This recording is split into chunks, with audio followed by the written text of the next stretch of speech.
Hello, everyone, and welcome back to the Man United agenda. And we are previewing Brentford versus Manchester United.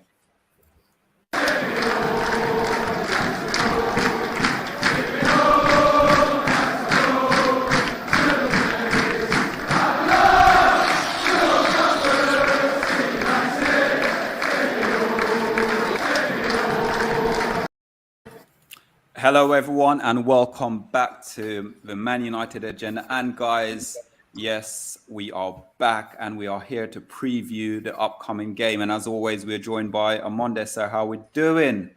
I'm great, thank you. Great show early as well. I caught a little bit of it. Thank you very much. Well done. It's my debut. Yeah. I really enjoyed that. Excellent. Mr. B, sir, how are we doing? How are we feeling? I'm good, man. Hot and tired today, bro. Honestly. Brilliant. And Jay, sir, welcome back. It's been a long time. You're all tanned and everything since last time we saw you. Do you know what? I'll leave you alone for 5 minutes. The next thing you know, you drafted in Andy Tate to replace me. What's going on? No one can replace you, Jay. Coaching my staff and that. Do you know It's rolling subs. I say to Andy Tate, do you want to come on the challenge? He says, no, I ain't got time for that anymore. I'm on United agenda now. Speak to OMONDI, he's my new agent. Do you know what I mean? He'll deal with them requests. Oh, brilliant. It's been absolutely brilliant having you back, Jay. Quick one. How was Australia? How did it all go?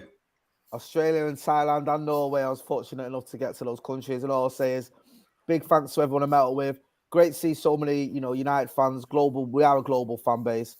A lot of love for the channel and the stuff we do on Straight for Padding, the stuff you guys do as well. It was great, man. I connected with quite a lot of people when I was over there. And yeah, just feels good to know that there's other people all over the world suffering like we are.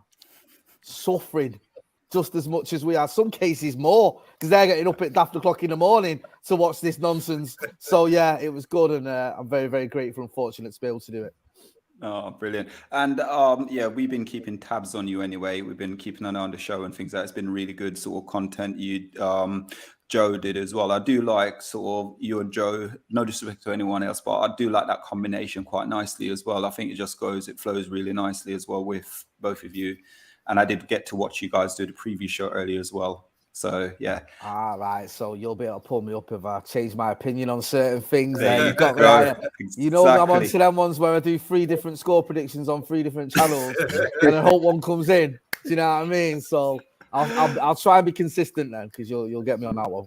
Brilliant. And guys, 36 in the chat. If you're new to the channel, please give us a subscribe. We are on the road to 2.5k. We're very close to 2.2 at the moment. So Jay gave us a target. We did the target. Now it's onto his new target. Smashed it, man. I was, it was no mean feat getting to over 2k, but you smashed it. And do you know what? Rightly so. And especially when you're pulling out the big guns like Andy Tate as well, man. You'll be all right. He was very positive about you anyway. Very positive about you. So it was all good. And you're very positive about him as well. So he's even better. Because we both know where the bodies are buried. You know what I mean? We've both got enough info and enough outtakes on each other to just get us both, you know what I mean, in all sorts of trouble. So we're very nice to each other. Yeah, just don't upset Mr. B in the corner. Listen, Jay never. Jay doesn't upset me, man. You know that. I keep telling you. I don't know where you don't get this Jay upsets me. If I upset Mr. B, he'll ground me. You know what I mean? I keep me that happy. Oh, absolutely brilliant. So, guys, we are going to kick into the show now, guys. So, first things first. Before we kickstart, there's a little bit of rumbling regarding Rashford leaving, going to PSG. Just a brief description and give us your thoughts on it, Jay. Is this another smoke screen where some media is getting some information and leaking it? I don't know about smoke screen. There might be something in it. There might be. I don't know. I've only just seen the news like you guys on social media and a few journalists reporting it. Apparently, his brother, I think, had conversations with PSG. Maybe there is something in it. Maybe has sort of looked at a move there or the possibilities. There was talk about a year ago, I think, of him going there, of them showing an interest in him. In fact, I think it was a bit longer than a year ago. I think it was when Tuchel was still there. It was probably about 18 months ago. So it's not anything new, him being linked to PSG. Personally, I want to see Marcus Rashford get his head down and get back to playing as well as he can do I don't think I think he had a. I'll be honest with you. Marcus Rashford's probably my favourite player, but he had an awful season last season. He did. And against Brighton, I don't think he played particularly well. I've always said of Rashford, I think he's got a very high ceiling, but he doesn't reach it enough. If Ten Hag can get the best out of him, I know it's a big if, then we've got a player that we know can get you 20 odd goals a season. He's done it twice back-to-back seasons. So I'd like to see him stay, work hard, provide, goals for Manchester United, assists for Manchester United. But there might be a little bit of truth in this PSG thing. I think the main thing is Marcus has got to focus on performing for Manchester United. And I don't think the club, even though there could be money on the table or whatever, I'd be very surprised if the club let him go, because we're already weak up front. There's no Greenwood, we know that. But, Cristiano Ronaldo's 37 years old. Ilanga's still a bit of a kid. Garnacho's still a kid. Sancho, yeah, he's a decent player, but you can't just have Sancho and Ilanga. So you need options. So yeah, I just feel as well with Marcus Rashford, because of he came through the academy, the stature he's got within the club, and the sort of the perception of him. I'd be very surprised if United sold him, to be honest with you. When I first heard it, I thought it might be a move in the summer, or I know he's got a year left on his deal and an option to extend it here. I thought it might be something like that, but maybe there's a transfer there, but I would be surprised if he left, to be honest. Okay. So, Jay, we're going to kickstart, and what a performance on the weekend we just saw. We witnessed a performance. I think you might have been at the game as well, I'm not sure. But this one is key for us. We're talking about Ronaldo returning. Do you think Ronaldo you would have seen the preseason, you were there on tour and everything else. Ronaldo wasn't on tour with Manchester United at all. He's only had, I think, half an hour against the Spanish team. And then again, he came on I think about on the 60th minute or something like that as well. So with the Ronaldo, do you think a half-fit Ronaldo is still better than what we've got at the moment at Manchester United? I don't know if he's half fit. I don't know. I thought he would have been there or thereabouts by now, maybe. Well, Matt Sharp. Yeah, I mean, he had 45 minutes against the Spanish team, or Real Vallecano. He had half an hour against Brighton. He's been training every day, as far as I know. So, is he not ready now? Do you not feel maybe for a start? I don't know if he's half fit. Maybe he could do another game, but he's getting there, and certainly he's fitter than Anthony Martial is. So I don't know. I wasn't a big fan of Christian Eriksen, the false nine. I like Christian Eriksen. I thought he played well. I don't know if him in the false nine is the answer, especially back-to-back games. So I would rather see Ronaldo start front. I'd probably still start Christian Eriksen. But yeah, in answer to your question, I think Cristiano Ronaldo is fit enough to start for Manchester United. And I think with the players we've got at our disposal, or lack of players, he should do. Okay. Mr. B, Ronaldo, start this game, or do you think coming off? Come on now. He has to start. He's had his punishment. We've all suffered. He got punished. Ten Hag did the thing that, he's kept everything, to his standard. The week's passed now, 7 days of training. Ronaldo back to start. He has to start. There's no point in having him there, sitting down, cocking up his arse, doing nothing. So we're paying him his money, getting ready to play. He's fit. He's rearing to go. He's going to be posting come Friday. The King is back, or whatever, or the King is back part 2. Just get him in, get him ready to go, man. We need to win the game. This isn't charity time now. So yeah, I'm all for Ronaldo taking his place back in the starting lineup. Yeah, and OMONDI? Yeah, I agree with Mr. B and Jay. I think I'd rather see him rolling his eyes on the pitch than on the bench. Do you know what made me laugh at weekend, right? He comes out of the tunnel before the game, Ronaldo, and there was a few people that were angry with him. Do you know what I mean? Because of all what's gone on and that. Before the game, I think halfway through the game when we were losing, they wanted him on. But a few people angry with him, like a few people booing and that. When he came out of the tunnel the first time, like boo and all that. And he's looked up and he must have thought they were doing the sue. He started waving at him when he comes up.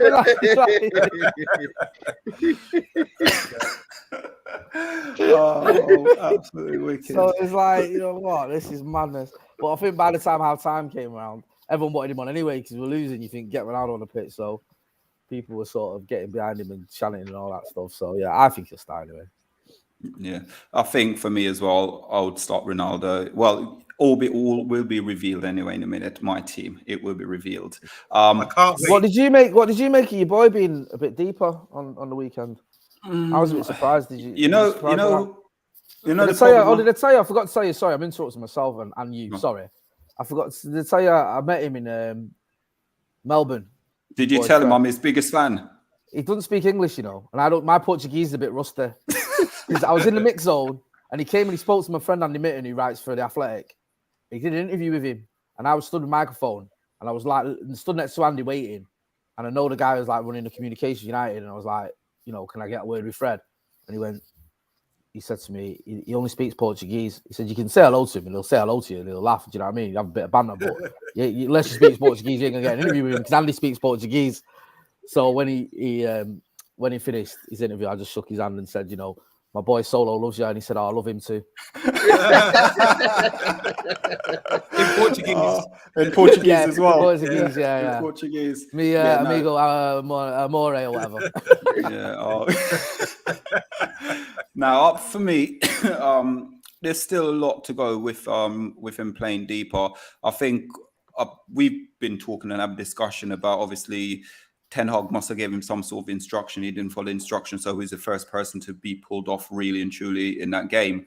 But listen, I thought pre-season he was brilliant. Not brilliant, but you know, he was decent enough pre-season. Listen, I want to say brilliant, but I'm not allowed to because I'll get absolutely annihilated on here. But he did okay. Listen, after that goal against the Scousers, I'd have joined you with the brilliant comment. I was buzzing when that one went in. Yeah, exactly. In answer to that, the question there, Andy Mitten does. He speaks Portuguese, he speaks Spanish, and he speaks Mancunian. Oh, wow. He speaks everything. So what we're going to do now is we are going to just, 66 in the chat, guys. If you're new to the channel, give us a like and also subscribe. We are on the road to 2.5k subscriber. What's this? What is this? What's this about? Is this a dining platter? We have a platter. Hey? We're having a platter of have a knife availability. and fork with it as well. Yeah. A cheese board. Yeah. Platter availability.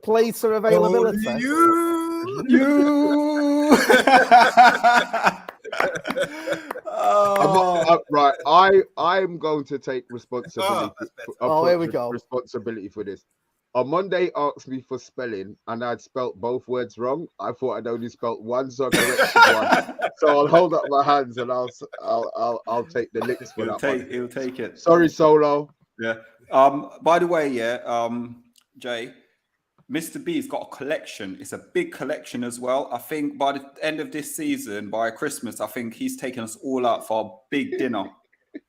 Because he's got all those £5 notes built up. And just because of the spelling mistakes, which I normally do, I think we've got to at least give him, about 20 quid punishment for that? So 20 quid in a jar for Mr. B. I'm not Extra 20. I'm not saying a word. I'm not saying a word. Extra 20. So we're talking about players' availability now, Jay, for Manchester United. We know, obviously, Martial's out. What sort of changes will you probably think Ten Hag might make? For the Brentford game, do you know what? I'll be honest with you. I did my preview on our channel earlier, so I'll stick with what I said on that. And I could see a change in midfield. I could see maybe Garner being given a chance. Right. What is the point of James Garner if he's not going to be given at least one chance this season? He went on loan to Watford. It didn't really work out. He went loan mid-season. I think they changed the manager at Watford. He went loan mid-season to Forest. Was their player of the year, pretty much. I think the fans' player of the year for those remaining 5 months. He spent last season there as well. Helped to get promoted against the odds. No one thought Forest could get promoted before the season started. I think they were like sort of 20 to 1 or something, or 30 to 1. Played really well in the games against Arsenal, Leicester, and Liverpool in the FA Cup. Let's not forget, it wasn't just the Championship games. Bit unlucky to be injured in pre-season, so he didn't really get much of a chance in pre-season. But he's the one I would think out of the younger players who would expect to be given some form of chance. He's 22, I think, so he's a bit older, 21, 22. A bit older than the likes of Mejbri and Iqbal and Savage. So I personally think that maybe James Garner comes in for McTominay, perhaps, or your boy Fred, maybe. And then I'd also like to see Malacia given a chance. I thought he had a very good season. I thought Shaw, I thought was dreadful at the weekend. So I'd give Malacia a chance. I understand why he didn't. I thought he might have got started against Brighton, but I understand why Ten Hag sort of didn't want to change it all. You know, Martinez and Malacia and you know, making it a bit of a difference on the left-hand side. But yeah, I think those could be the two changes. Malacia and Garner, I think. And obviously Ronaldo, coming back in as well. I think those would be the three changes from the Brighton game. Oh, okay. On Monday, we're going to put you on the solar screen. Yeah. So regarding changes, it's about availability as well, isn't it? About who's available. I don't think Martial's back. I would play Ronaldo. The midfield's the key for me, as Jay was just saying there. I think Garner does deserve a chance. He's proven it. It's just natural process, isn't it? Come back from 2 spells at loan or 2 years away on loan. I think he's proven. I think he's exactly what we need, because we broke down, if you watched the eye test Tuesday nights, 10 o'clock, myself and Braff time, we went through the game and realised that Fred is an issue, and Garner or someone else needs to take that role ASAP, because otherwise we're going to get exploited time and time again. And Brentford is a team that will exploit us as well in those positions, similar to set up to the way Brighton plays. So Garner would be the guy for me. He's press resistant, good on the ball as well, and he can play passes in between the lines, something McTominay and Fred really struggle to do. I like that one. Oh, yeah, Mr. B. You know, I forgot the question. I was so Availability. I was typing. Availability. Garner, agreed. Garner needs to play. I mean, Rebel, speaking to Rebel a little bit earlier on, he was for changing like 6 or 7 players. So, and he was including a player that wasn't even fit.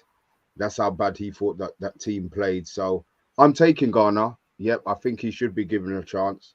I'm not having McTominay. I'm not going to go into that whole rant again. I'm not having McTominay starting for Man United in any position. As for Fred, I would rather play Eriksen. I would rather play Garner and Eriksen, and Fred and McTominay sit down where they are on the bench, waving at the fans. Personally, will that happen? I doubt very much, but I would really, really think that Garner deserves a chance in that team, because he can't be any worse than the 2 who played ahead of him last week. Leave Fred out of this. Jay, looking at now, I'm going to just quickly players to watch, sort of like threatening. So what play do you think will be the key for Manchester United, and also what play do you think will be key probably for Brentford as well? I think this might be a little bit of a Brentford reunion. I think Christian Eriksen had a good game at the weekend, and I think he might have a little bit, not a point to prove. People always say that when you play your old team. I think he had a good time at Brentford. I don't think he hates on him, but I think he'll want to prove himself to Manchester United and be on a winning side for Manchester United in the Premier League. And I think, you saw it wasn't a perfect performance by Christian Eriksen. There's a couple of times he got dispossessed, but I thought he was our most effective player. He saw him sort of picking out passes. He's got such a great passing technique. When you're watching him, the way he's sort of facing crosses and stuff like that. Do you know what I mean? You just see it. You see the class is there. And I've never really fully appreciated Christian Eriksen, I don't think. I think he's a bit like Raphael Varane in the sense that I know Varane's injury prone, but when you see him for the first time in your team and you watch him properly, and you're like, actually, there's something you can see why they've had success. So I'll be interested to see Christian Eriksen against Brentford. I think for Brentford, I know I'm not exactly being sort of insightful or original here, but Ivan Toney is, he's a threat in here. He had a good game opening. Was it last week? He had their opening game. I think I was looking at some of his stats last season. He surprised me actually. I know he scored goals throughout his career, but I thought it might take him a little while to get used to Premier League. He had a decent return, takes penalties and stuff, doesn't he? He's got a good record with penalties. So I think Ivan Toney and Christian Eriksen are the 2 players that might make it a bit of a Brentford reunion. Those are the 2 to watch. But listen, if, as we expect, Cristiano Ronaldo starts, I know Benjamin Betts here, but he's going to do something, and you'd expect him to do something. Yeah, I'm going to quickly just fly to Monday. Your players to watch for the game. Turn your microphone up there. You sound like, Pardon? You went all loud then. Sorry. No need to shout, Errol. No need to shout. Yeah. Scream and shout. Yeah. So, for me, Brentford, look, the way we were exploited last week with the wing backs, they pushed up high, didn't allow our wingers to get forward. Really good tactic. I think Brentford almost got the same system. In this case, I'm looking out for Rico Henry. He's a young Englishman. He's been at Brentford for a few years now. I think he's got wicked left foot. He gets up and down, and he's going to press high on whoever's probably Sancho at left back, and a bit like Trossard did last week. Trossard done a fantastic job playing out position, but did the work for the team. And the tactics were great by them to sort of man mark us eventually and put that pressure on high up the pitch. So I think we're going to look out for Rico Henry, someone I've got in my fantasy league as well, on the sub bench at the moment. But I think he's a great young talent. If you're talking left backs for England in the future, I think he's someone who could possibly get an opportunity with the lack of left backs that we have. Mr. B? For Brentford, Josh Da Silva scored last week. Didn't hear much of him last season. He's injured. He had an injury, but the injury was something that the Brentford medical staff had never seen before. Basically, it sounds like he had lost a little bit of bone on his hip, but he actually lost the bone, so they had to wait for the swelling to go down. There was a whole different process. Basically, normally it's healing and rehabilitation. He wasn't allowed to do the rehabilitation because the swelling wouldn't go down, so it kept him out. But look, he's come back. He's come back this season, had a great preseason by all accounts, and scored last week. My man to watch from Brentford would be Josh Da Silva. Keep an eye out for him. Our player, Cristiano Ronaldo. I'm going to put it out there. Cristiano Ronaldo is going to be the one to watch tomorrow. He's going to be ready to tear down Brentford. I don't know what Brentford Stadium called, but yeah, he's going to enjoy his trip down to West London Saturday evening. For me, I was going to go Ivan Toney. For me, he was going to be a player to watch. And Jadon Sancho, my player of the season. So they're my two for United. So now, guys, if you're watching, there is 81 in the chat. If you're new to the channel, please give us a subscribe. If you're not new to the channel, just give us a like. We have got a fantasy football, but I can't actually find a graphic. But we will get the graphic up within the next 2 to 3 minutes if TalkMU is in the background listening to us. So we're going to go now. Jay, please do not change your. Hold on. Can we move that solo 11, please? Quickly. No, just move my ugly mush out the way. It's all right. This is my team, sir. Okay. Yeah. Any changes? And you know who's in it as well. Has to be in my team, right? Fred. Yes. Your boy Fred's got to be in. I think. I'm trying to think. I can't remember what the team I did today. I think the only difference between mine and your team was I had Garner in for Fred. How dare you? I think I played both Bruno and Eriksen in midfield with Garner. I know he's not a holding midfielder, but in the deeper role, he can play in front of, like, as a bit of a different type of six. I had the same front three and the same back five as well. So it's not that dissimilar. I'm really impressed with Mr. B's knowledge about Josh Da Silva's injury, by the way. Like, he went into some detail there.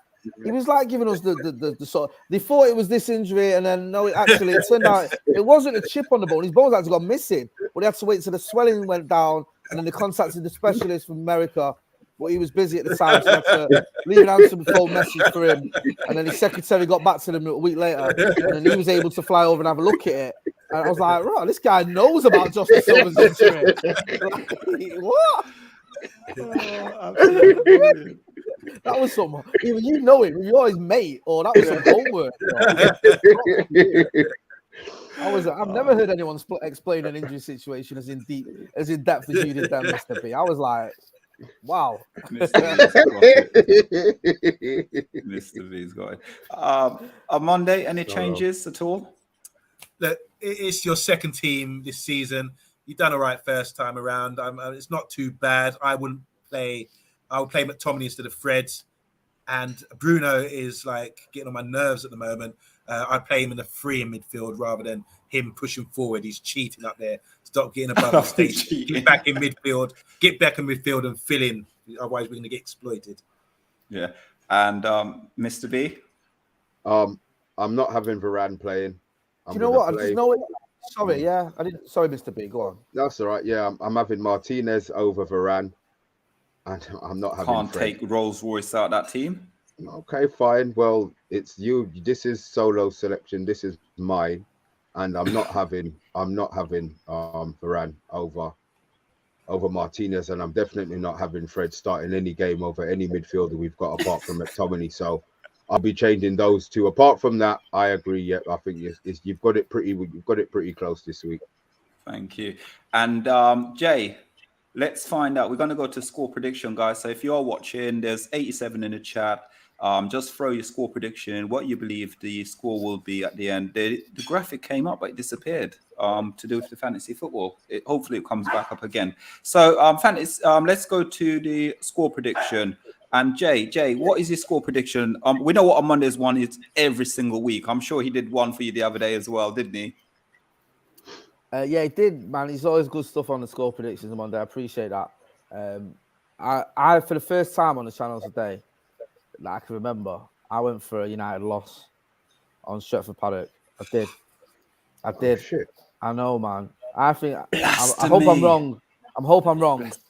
But I think I've got a horrible feeling things might get worse before they get better. Honestly, I do. Brighton, give them credit, a good team. And they did well. They played well. I'm glad Omondi pointed it out because it's easy to just dismiss them. And they had a game plan and it worked. But United were dreadful. And we've been dreadful for months. And I think it might take a little bit longer than we thought for Ten Hag. I've still got faith in him. Obviously, I'm not questioning him after one game. I think it might take a little bit longer for him to turn it around. So, yeah, I'll stick to what I said. I'll go with a Brentford win. Score? That's not. I want to hear the score. You know what? I know what I feel a lot safer on Paddock when I say this. I can say what I want, and people like know me, and I come on here, and I'm gonna get hammered in the comments, but I'll stick to my guns. I can see. I hope I'm wrong. Obviously, I want United to win, but I think Brentford might turn us over 3-0. How much? Ouch! 3. Mr. B just shouted there. On Monday. Listen, I'll be happy if I'm wrong. Obviously, do you know what I mean? I'm just deflated, man. I'm feeling so deflated at the minute. Honestly, yeah. I am. On Monday, score prediction. Sorry, I'm a bit in shock with Jay. I'm really disappointed as well with Jay. But he can be forgiven. He can be forgiven if he promises to do a forfeit if we win. I think we'll win 1-0 away from home, control the game, see the game out. Forfeit. Do you know what my forfeit's going to be? The amount of people that clip me up if we win. Yes. And ram that down my throat on social media. Are you mad? But honestly, I'm going to get hammered. That's going to be my forfeit. Mr. B? I was going to say a draw. I was thinking a 2-2 draw, and I thought that my score prediction was bad. And then I heard Jay's. I was glad to get my 2-2 out. Yeah, I think it's going to be 2-2. Do you know what, right? Twice on the channel, I've gone for a draw. When was it? Was it Cambridge that time that beat us? Was it Cambridge? Cambridge. York as well. York City. It was Cambridge. I think it was Cambridge one. Well, I called it. And Rochdale. Do you remember we beat Rochdale on penalties? Yeah. And I said, I think this could go to penalties, right? It's the only time I was right. God. I'm not kidding. I had death threats and everything when I said that. Like, we're gonna beat Rochdale all the time. Me and this guy, you're a dickhead, and all this. Oh. So yeah, hopefully I'm wrong anyway. I'm always wrong with my predictions. So I hope I'm wrong. I hope we turn it around. But I don't know, man. I think if the trouble with this Manchester United team is we start too slow. We've started too slow for about 3 years. And we got away with it for a little while. We used to come back all the time. You know, we concede a goal and we come back. And we concede a goal. You remember under Ole where we kept coming back? We lose. Yeah. We concede a goal and we'd always come back. We had that mad away run. But those days have gone, man. And what happens now is we concede a goal and then our heads drop. Do you know what I mean? So we need to sort it out. We need to turn it around. I think Ten Hag will turn it around. But I just don't know if it'll be this weekend. I hope I'm wrong.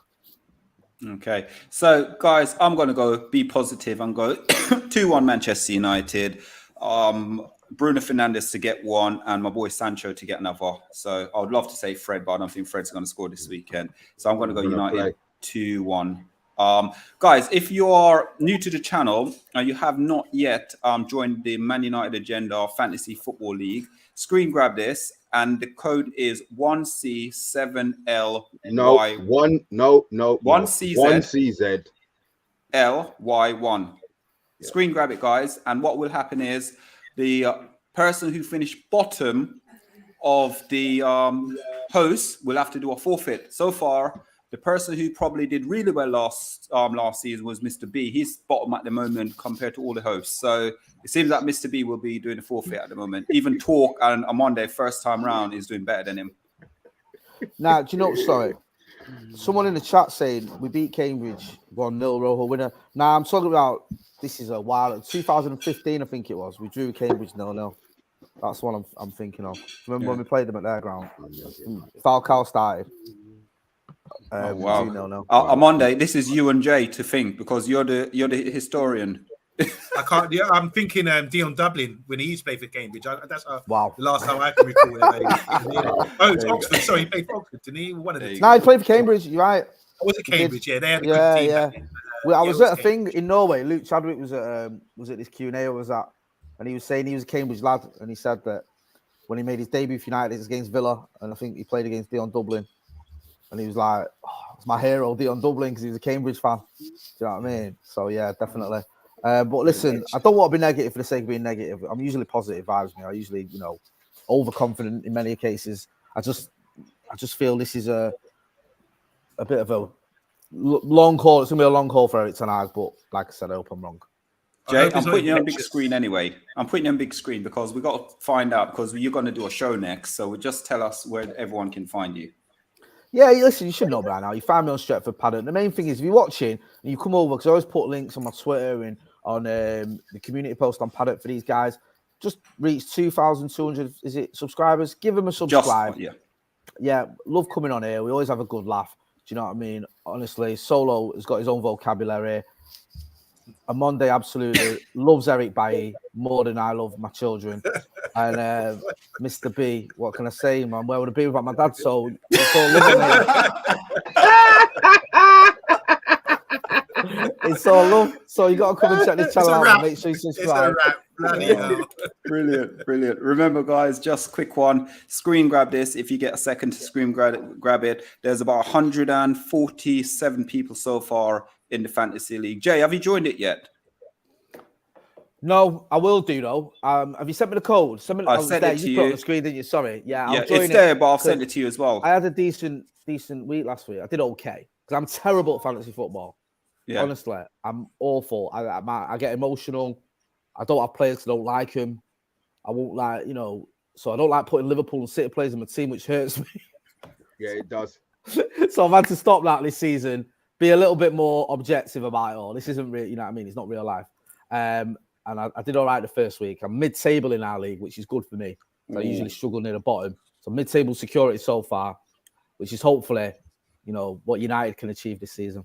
Yeah. And also, Jay, on a Tuesday night as well at 8:30, there is a fantasy football show that you can go on. So if you're near the top, in the top half, you get to come onto the channel as well. So how long's that show on for? Half hour. All season. Half an hour? Yes, we're trying to get it down to about half an hour. We're trying to. It's about 45 minutes at the moment. 45 minutes. We might have a show on about 9 o'clock, so you need to stop that straight away. You getting me to come on your channel and promote a show that's going up against my own show. You off your head? I'm joking. We're on Wednesday, so yeah, I'll come and check that out on a Tuesday night. Brilliant. Yeah? Tuesday night, brilliant. Brilliant, guys. I like to come on here at least once every week. I've not been on for a little while because I've been traveling. Got a uni project that's due, my big final project's uni. School holidays, so it's all been happening. So apologies for not being on a little bit sooner. That's okay. Because it's been about a month or whatever. But I've got nothing but love and respect for what you guys do.